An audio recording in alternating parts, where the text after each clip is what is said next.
അസ്സലാമു അലൈക്കും വറഹ്മത്തുള്ളാഹി വബറകാതുഹു. നിങ്ങളെല്ലാവരും എൻ്റെ മോന് വേണ്ടി ദുആ ചെയ്യണം കേട്ടോ. ഇന്ന് എൻ്റെ കുട്ടിയുടെ 11ാമത്തെ ബർത്ത്ഡേ ആണ്. പാരൻറ്റിങ്ങിൻ്റെ കാര്യത്തിൽ നമ്മൾ ചെയ്യുന്ന കുറച്ച് ടിപ്സ് എന്തൊക്കെയാണെന്ന് ചോദിക്കുന്ന ആൾക്കാരടുത്ത് ഈ ഒരു വ്ളോഗ് കണ്ടുകൊണ്ട് തന്നെ നമ്മൾ കാര്യങ്ങൾ പറഞ്ഞുതരാമെന്ന് വിചാരിച്ചു കേട്ടോ. എൻ്റെ മോന് 10 വയസ്സാകുമ്പോൾ തൊട്ടിട്ട് അൽഹംദുലില്ലാ നമ്മൾ നിസ്കാരം കംപ്ലീറ്റ് ആയിട്ട് 5 വക്തും അവൻ നിസ്കരിക്കാൻ തുടങ്ങിയിട്ടുണ്ടായിരുന്നു. അപ്പോൾ 11ാമത്തെ വയസ്സിൽ നമ്മൾ എന്താണ് അവന് ഗിഫ്റ്റായിട്ട് കൊടുത്തതെന്ന് വെച്ചാൽ തഹജ്ജുദാണ്. ആക്ച്വലി ഞാൻ ഇന്നലെ മനസ്സിൽ പ്ലാൻ ഇട്ടിട്ടുണ്ടായിരുന്നു ഇവൻ എന്തായാലും ഈ ഒരു വർഷം തഹജ്ജുദ് ഇൻട്രൊഡ്യൂസ് ചെയ്യണം എന്നുള്ളത്. പക്ഷെ അത് ബർത്ത്ഡേയുടെ അന്ന് തന്നെ ഇൻട്രൊഡ്യൂസ് ചെയ്യണമെന്നൊന്നും ഉണ്ടായിരുന്നില്ല കേട്ടോ. പക്ഷേ അവൻ തന്നെ സുബഹിൻ്റെ മുന്നേ എഴുന്നേറ്റിട്ട് അവൻ തന്നെ മനസ്സിൽ പ്ലാൻ ഇട്ടിട്ടുണ്ടായിരുന്നു ഇന്ന് തഹജ്ജുദ് നിസ്കരിക്കാനായിട്ട്. അപ്പോൾ എനിക്ക് ഭയങ്കര സന്തോഷം തോന്നി. എൻ്റെ ഇത് ചോദിക്കുന്നുണ്ടായിരുന്നു തഹജ്ജുദിന് എങ്ങനെ നിയത്ത് ചെയ്യേണ്ടതെന്നുള്ളത്. അൽഹംദുലില്ലാ അതെനിക്ക് വല്ലാത്തൊരു സന്തോഷം തോന്നിയൊരു ദിവസമായിരുന്നു കേട്ടോ. പിന്നെ ഇന്ന് നമ്മളെ മോനെയും കൊണ്ട് പോകുന്നത് തിരൂരിലോട്ടാണ്. അപ്പോൾ പാരൻറ്റിങ്ങിൻ്റെ കാര്യത്തിൽ നമ്മൾ എടുക്കുന്ന വേറൊരു ഇനീഷ്യേറ്റീവ് ഇതാണ് കേട്ടോ. അതായത് ഇവൻ എൻ്റെ അടുത്ത് ഒരു 2 വർഷത്തിൻ്റെ അടുത്തായി RC കാർ ചോദിക്കാനായിട്ട് തുടങ്ങിയിട്ട്, അപ്പോൾ അത് വാങ്ങിച്ചു കൊടുക്കാൻ വേണ്ടിയിട്ടാണ് നമ്മൾ ഇത്രയും ആർഭാടായിട്ട് പോകുന്നത്. ഒരു കുഞ്ഞ് സാധനമാണ് RC കാർ. ഇപ്പോൾ നമ്മൾ അവൻ്റെ അടുത്ത് പറഞ്ഞിട്ടുണ്ടായിരുന്നു. ആദ്യം ഞാൻ പറഞ്ഞത് ലാസ്റ്റ് ഇയറിൽ നീ എന്നാണോ എക്സാമിന് ഒരു വിഷയത്തിലെങ്കിലും ഒരു A+ വാങ്ങിക്കുന്നത് അന്ന് ഞാൻ നിനക്ക് RC കാർ വാങ്ങിച്ചു തരാമെന്നായിരുന്നു. അപ്പോൾ അവനത് വെയിറ്റ് ചെയ്തുകൊണ്ടിരിക്കുകയായിരുന്നു കേട്ടോ. അതായത് ഈ പറഞ്ഞ 2-3 അറ്റംപ്റ്റ് അവൻ ട്രൈ ചെയ്ത് നോക്കിയിട്ടും അവൻ A+ വാങ്ങിക്കാനായിട്ട് പറ്റിയില്ല. അപ്പോൾ ഞാൻ അവൻ്റെ അടുത്ത് ഒന്നും പറഞ്ഞിട്ടുണ്ടായില്ല. നമുക്ക് നോക്കാം എന്ന് പറഞ്ഞിട്ട് പെൻഡിങ്ങിൽ ഇട്ടിരിക്കുകയായിരുന്നു. അപ്പോൾ തന്നെ ഞാൻ മനസ്സിൽ വിചാരിച്ചിട്ടുണ്ടായിരുന്നു അവൻ ഈ ഒരു ടൈമിൽ ഈ ഒരു വർഷം എന്തായാലും അവന് RC കാർ വാങ്ങിച്ചു കൊടുക്കണമെന്ന്. അപ്പോൾ അൽഹംദുലില്ലാ ഇന്ന് ഞായറാഴ്ച ആയതുകൊണ്ടും നമുക്ക് ലീവ് ആയതുകൊണ്ടും പിന്നെ അവൻ്റെ ബർത്ത്ഡേയുടെ ഡേറ്റ് ഇന്നായതുകൊണ്ടും അപ്പോൾ നമ്മൾ ഇന്നത്തെ ദിവസം തന്നെ അത് തീരുമാനിച്ചിട്ടു. നമ്മൾ പോയിട്ടുണ്ടായിരുന്നത് തിരൂരിലോട്ടാണ്. അത് മാത്രമല്ല എനിക്ക് ഒരു പവർ ബാങ്ക് വാങ്ങിക്കാനുണ്ടായിരുന്നു. ബഷിക്ക് കുറച്ച് അത്തറ് ഊത് സാധനങ്ങളൊക്കെ വാങ്ങിക്കാനുണ്ടായിരുന്നു. അതിനെ പിന്നെ മൊബൈലിൻ്റെ ബാക്ക് പൗച്ച് കുറച്ച് കാര്യങ്ങളൊക്കെ വാങ്ങിക്കാനുള്ളത് കൊണ്ട് നമ്മൾ അങ്ങോട്ട് പോയി.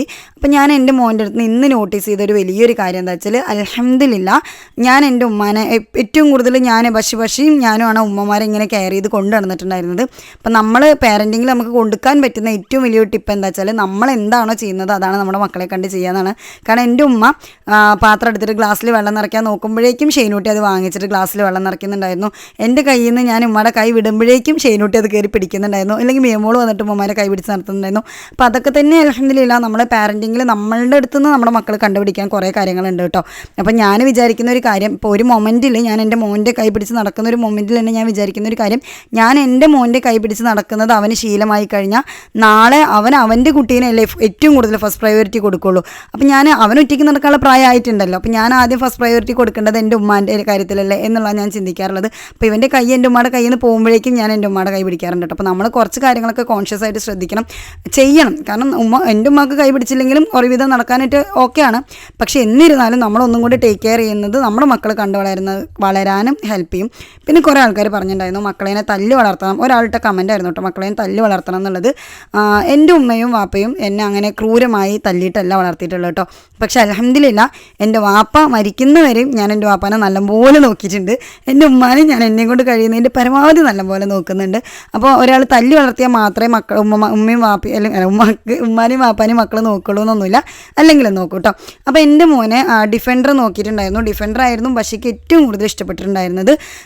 ഇത് അത്യാവശ്യം കോസ്റ്റ്ലി ആയിട്ടുള്ളൊരു കാറാണ് കേട്ടോ. 900 സംതിങ് 1000 രൂപയുടെ അങ്ങനെ വരുന്നുണ്ട്. 1000 1300ഒക്കെയാണ് RC കാറിന് വരുന്നത്. ഇവനാണെങ്കിലും ഭയങ്കര ഹാപ്പി ആയിരുന്നു. ഇപ്പോൾ ഇത്രയും എമൗണ്ടിൻ്റെ ഒരു കാറ് മോൻ ചോദിച്ചത് കൊണ്ടാണോ ഞാൻ ഇത്രയും ടൈം എടുത്തതെന്ന് ചോദിച്ചാൽ അങ്ങനെയല്ല കേട്ടോ. ഇവനിത് കൊടുക്കാൻ വേണ്ടി മാത്രം, ഈ ഒരു ഗിഫ്റ്റ് കൊടുക്കാൻ വേണ്ടി മാത്രം ഞാൻ കുറച്ച് പൈസ മാറ്റി വെച്ചിട്ടുണ്ടായിരുന്നു എന്നുള്ളത് സത്യമാണ്. അങ്ങനെയാണ് ഞാൻ ഈ ഒരു കൂട്ടി വെച്ചിട്ടാണ് ഈ ഒരു 1300 രൂപ അങ്ങനെ നമ്മൾ ഉണ്ടാക്കിയത് എന്നുള്ളത് സത്യമാണ്. പക്ഷേ എന്താ പറയുക, അതുകൊണ്ട് മാത്രമല്ല ഈ 1300 രൂപയ്ക്ക് എടുത്തു വെച്ചിട്ട് നമുക്ക് ഇവനെ മുന്നേ തന്നെ വാങ്ങിച്ചു കൊടുക്കാമായിരുന്നു. മനഃപൂർവ്വം തന്നെ ടോയ് വാങ്ങിക്കൊടുക്കാനായിട്ട് ഒരു 2 വർഷം വെയിറ്റ് ചെയ്തതാണ് കേട്ടോ. അതെന്തുകൊണ്ടാണെന്ന് ചോദിച്ചു കഴിഞ്ഞാൽ നമ്മുടെ മക്കൾ എന്തെങ്കിലും ഒരു കാര്യം ചോദിക്കുമ്പോൾ, പ്രത്യേകിച്ച് ഇങ്ങനത്തെ ടോയ്സോ അല്ലെങ്കിൽ ഗിഫ്റ്റോ കാര്യങ്ങളൊക്കെ എന്തെങ്കിലും ഒരു കാര്യം ചോദിക്കുമ്പോൾ ഇത് ഒരു അത്യാവശ്യമുള്ള സാധനമല്ല. ഈ ഡിഫൻഡറാണ് കേട്ടോ പക്ഷേ എനിക്ക് ഏറ്റവും ഇഷ്ടപ്പെട്ട് പറഞ്ഞത്. ഇത് അത്യാവശ്യമുള്ള സാധനമല്ല, ആവശ്യമുള്ള സാധനമാണ്. അതായത് കുട്ടികൾക്ക് കളിക്കാൻ വേണ്ടിയിട്ടുള്ള സാധനമാണ്. അപ്പോൾ നമ്മൾ കുറച്ചും കൂടെ ക്യൂരിയസ് ആയിട്ടുള്ള ഒരു ഐറ്റമാണ് ഇതുകൊണ്ട് തന്നെ, അത്യാവശ്യം റേറ്റ് വരുന്ന ഒരു ഐറ്റം ആയതുകൊണ്ട് തന്നെ ഞാൻ അവനോട് പറഞ്ഞു നീ വെയിറ്റ് ചെയ്യുന്നുള്ളത്. കാരണം ഇവർ ക്യൂരിയസ് ആയിട്ടുള്ള, ഇവർക്ക് ആവശ്യമാണെന്ന് തോന്നുന്ന ഒരു ഐറ്റംസ്, ഇതിപ്പോൾ മൊബൈലാവാം അല്ലെങ്കിൽ ബൈക്കാവാം, ഇതൊക്കെ കുറച്ച് കാലം കഴിഞ്ഞാൽ എൻ്റെ മോൻ എൻ്റെ അടുത്ത് ചോദിക്കാനുള്ളതാണ്. അപ്പം ഞാൻ എല്ലാം ഇപ്പോഴേ ഇവൻ ചോദിക്കുന്ന സമയത്ത് ഞാൻ എല്ലാ സാധനവും ചോദിച്ച ഉടനെ അവന് വാങ്ങിച്ചു കൊടുത്ത് ശീലിപ്പിച്ച് കഴിഞ്ഞാൽ ഇവനൊരു 20 വയസ്സോ അല്ലെങ്കിൽ 18 വയസ്സാവുന്ന സമയത്ത് മൊബൈൽ അപ്പം ചോദിക്കും, അപ്പം തന്നെ വാങ്ങിച്ചു കൊടുക്കാൻ എൻ്റെ കയ്യിൽ സാമ്പത്തികം ഉണ്ടെങ്കിൽ നടക്കും. സാമ്പത്തികമില്ല എന്നുണ്ടെങ്കിൽ അത് ആത്മഹത്യയിലോട്ടോ അല്ലെങ്കിൽ ഈ പറഞ്ഞ പോലെ വാശിയിലോട്ടോ മറ്റ് പൈസ ഉണ്ടാക്കാനുള്ള മറ്റ് ദുരുദ്ദേശങ്ങളിലോട്ടോ ഒക്കെ മക്കൾ വഴിതെറ്റി പോകുന്നത് ഒരു പരിധി വരെ ഈ ഒരു ശീലം കൂടെ നമ്മൾ കുഞ്ഞിലെ മക്കൾക്ക് കൊടുക്കുന്നതുകൊണ്ടാണ് കേട്ടോ. ഇല്ല, നോ എന്നുള്ളൊരു കാര്യം, അതേപോലെ നിരാശ, ഈ വക കാര്യങ്ങളൊക്കെ നമ്മുടെ മക്കൾ ഒരു പരിധി വരെ അനുഭവിക്കുക വേണം. അതിനുശേഷം കാത്തിരുന്ന് കിട്ടുന്ന സന്തോഷത്തിൻ്റെ മധുരം അവർ ആസ്വദിക്കുകയും വേണം. അപ്പോൾ അങ്ങനെ ആവുന്ന സമയത്ത് അവർക്കത് കറക്റ്റായിട്ട് ആ കിട്ടിയ സാധനത്തിൻ്റെ വാല്യൂ ഉണ്ടാവും.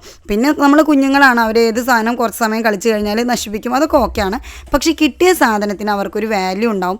ഇത് പൈസ ഇത്രയും കൊടുത്ത് വാങ്ങിയതാണ്, ഇത് നമ്മൾ നശിപ്പിക്കാൻ പാടില്ല, ഞാൻ ഇത്രയും വർഷം ആഗ്രഹിച്ചിട്ടാണ് എനിക്കിത് കിട്ടിയത്, ആ ബോധമൊക്കെ ഉണ്ടാവും കേട്ടോ. അപ്പോൾ നമ്മൾ ഈ വണ്ടിയാണ് മോൻ ഇഷ്ടപ്പെട്ടത്, എനിക്ക് വേറൊരു വണ്ടി ഇഷ്ടപ്പെട്ടായിരുന്നു കേട്ടോ. പക്ഷേ അവനിഷ്ടപ്പെട്ട വണ്ടിയാണ് നമ്മൾ ചൂസ് ചെയ്തിട്ടുണ്ടായിരുന്നത്. അപ്പോൾ പിന്നെ മിയക്കുട്ടിക്ക് നമ്മൾ ആ ടോയ് ഷോപ്പിൽ നിന്ന് ഒന്നും തന്നെ വാങ്ങിച്ചിട്ടുണ്ടായിരുന്നില്ല.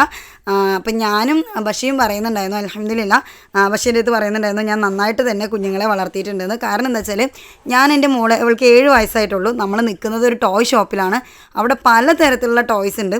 അവിടെ നിന്ന് ഞാൻ എൻ്റെ മോന് മാത്രം ഇത്രയും കോസ്റ്റ്ലി ആയിട്ടുള്ളൊരു ടോയ് വാങ്ങിച്ച് കയ്യിൽ കൊടുത്തിട്ട് മോൾക്ക് ഒന്നും തന്നെ വാങ്ങിക്കാതെ ഇറങ്ങുമായിരുന്നു. പക്ഷെ അവളുടെ മുഖത്ത് സന്തോഷമുണ്ടായിരുന്നില്ല എന്നുള്ളത് സത്യമാണ്. പക്ഷേ അവളോട് ഞാൻ പറഞ്ഞു, നിനക്ക് ഞാൻ ആ ആസിക്കാർ കളിക്കാനൊക്കെ തരാൻ പറയാട്ടോ മോൻ്റെ അടുത്ത് എന്നൊക്കെ പറഞ്ഞു.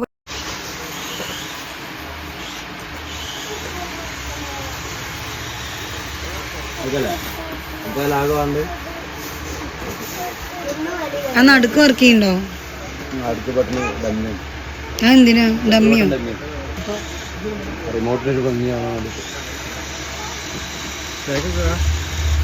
ഇത് വെച്ചിട്ടാണ് ഇത് മല കയറ്റാറുന്നത്.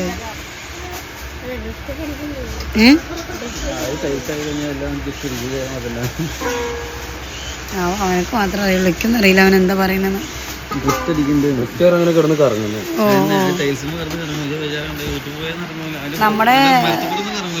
നമ്മുടെ മറ്റേ കാവിലെങ്കിലും കറങ്ങിയാൽ മതി, ശരി ടൈലിൽ കറങ്ങിയില്ലെങ്കിലും. എന്താണ് സൽമാനെ പറയാനുള്ളത്? ഹാപ്പി, അൽഹംദുലില്ലാ. സന്തോഷമായ ഇത്ര കാലത്തെ കാത്തിരിപ്പല്ലേ? മറ്റേ ഇയാൾ പറയണ പോലെ പറയോ 14 കൊല്ലം ഇല്ല അല്ലേ, 2 കൊല്ലം ഇല്ല, 1 കൊല്ലം അല്ലേ, കഴിഞ്ഞല്ലേ പറയാൻ തുടങ്ങിയത്? 30 2 കൊല്ലത്തെ കാത്തിരിപ്പാണ് സൽമാൻ്റെ. ഓ മാഷാഅല്ലാ മാഷാഅല്ലാ.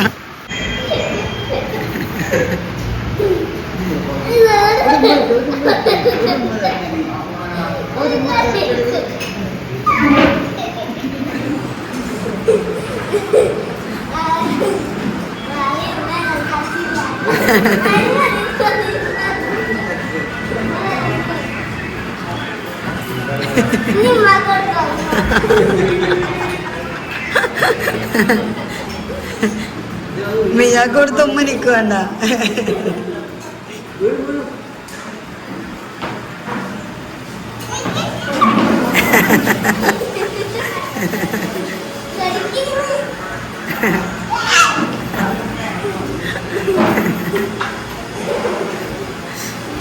പാപ്പട കുട്ടി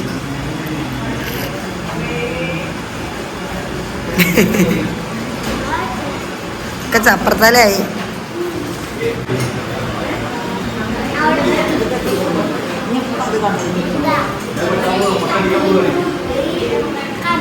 അവൻ്റെ മുടി തൊട്ടുള്ള കളിയൊന്നും വേണ്ട അല്ലേ കഴിഞ്ഞോ?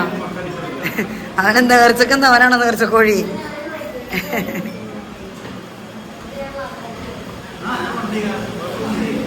എന്നാ മാപ്പി മോനും മൊട്ടാസ് നേർച്ചക്ക്. അപ്പം മിയക്കുട്ടിക്ക് സാധനങ്ങൾ വാങ്ങിച്ചു കൊടുത്തതും അവളെന്നെ ഹാപ്പി ആക്കിയതൊന്നും ഞാൻ ഇന്നത്തെ വ്ളോഗിൽ ഇട്ടിട്ടില്ല കേട്ടോ. കാരണം അത് ഞാൻ ഇടണമെന്നുണ്ടെങ്കിൽ ഇന്ന് വൈകുന്നേരത്ത് നമ്മൾ പോയിട്ട് സാധനങ്ങൾ വാങ്ങിച്ചു കൊടുത്തിട്ട് നാളത്തേക്ക് വീഡിയോ എടുത്ത് എഡിറ്റ് ചെയ്തിട്ടൊക്കെ വരേണ്ടി വരും. എനിക്ക് വ്ളോഗ് അത്രമാത്രം ഇടാനായിട്ട് വലിയ താല്പര്യമില്ല. ഇൻഷാല്ലാ നാളെ വേറൊരു കോണ്ടൻറ്റ് ചെയ്യണമെന്ന് വിചാരിക്കുന്നുണ്ട്. അപ്പോൾ ഈ ഒരു വീഡിയോയിൽ 2 ഉദ്ദേശമുണ്ട്. ഒന്ന്, എൻ്റെ മോൻ്റെ ബർത്ത്ഡേ ഇതൊരു മെമ്മറി ആയിട്ട് ഇവിടെ കിടക്കും. രണ്ടാമത്തേത് നമ്മൾക്ക് കുറച്ച് പാരൻറ്റിങ് ടിപ്സ് ഷെയർ ചെയ്യാമെന്ന് വിചാരിച്ചു. എനിക്കറിയാവുന്ന, ഞാൻ എൻ്റെ ലൈഫിൽ ഇംപ്ലിമെൻറ്റ് ചെയ്യുന്ന പാരൻറ്റിങ് ടിപ്സാണ് കേട്ടോ ഇതൊക്കെ. നിങ്ങൾക്ക് നിങ്ങൾക്കിത് നല്ലതായിട്ട് തോന്നുന്നുണ്ടെങ്കിൽ അഡോപ്റ്റ് ചെയ്യാം, നല്ലതായിട്ട് തോന്നുന്നുണ്ടെങ്കിൽ മാത്രം നിങ്ങളത് സ്വീകരിക്കുക. ഇനി ഇതിൽ നിങ്ങൾക്ക് എന്തെങ്കിലുമൊക്കെ മോശമായിട്ട് തോന്നുന്നുണ്ടെങ്കിൽ നിങ്ങൾക്കത് സ്വീകരിക്കേണ്ട കേട്ടോ. ഞാൻ എൻ്റെ പേഴ്സ്പെക്റ്റീവിൽ ഞാൻ ഇംപ്ലിമെൻറ്റ് ചെയ്തിട്ട് എനിക്ക് നല്ലതായിട്ട് തോന്നിയിട്ടുള്ള കുറച്ച് കാര്യങ്ങളാണ് നമ്മളിവിടെ ഷെയർ ചെയ്തിട്ടുള്ളത്. ആൻഡ് അൽഹംദുലില്ലാ ആ ഒരു ഡിസിപ്ലിൻ നമ്മുടെ മക്കളിൽ ഞാൻ കാണുന്നുണ്ട് എന്നുള്ളതാണ്. അൽഹംദുലില്ലാ എൻ്റെ ഷെയ്നൂട്ടിയാണെങ്കിലും മിയക്കുട്ടിയാണെങ്കിലും നല്ല മക്കളാണ് കേട്ടോ. ടീച്ചേഴ്സ് ആണെങ്കിലും ഫാമിലിയിൽ നിന്നാണെങ്കിലും എല്ലാവരും പറയാറുണ്ട് നല്ല മക്കളാണ്, നിൻ്റെ കുട്ടികൾ എന്ത് നല്ല മക്കളാണ്, അങ്ങനെയൊക്കെ എൻ്റെ അടുത്ത് പറയാറുണ്ട്. അപ്പോൾ എത്രയേ ഉള്ളൂ ഇന്നത്തെ വീഡിയോ. ഇൻഷാ അല്ലാഹ് അടുത്തൊരു വീഡിയോ ആയിട്ട് വരാം. അസ്സലാമു അലൈക്കും. അതിനെ ഇറക്കി വിട്. പക്ഷേ നടക്കടി കാന്താരി, ഉറങ്ങിയ ബസ്സിലിരുന്നിട്ട്. പൊന്നു അവളെ ഇറക്കി വിട്. എത്ര നേരം എടുത്തോണ്ട് നടക്കുക? അമ്മയുടെ കുഞ്ഞ് നടന്ന ഓടി നടക്ക്. ശരിയോ ടയർഡായടാ?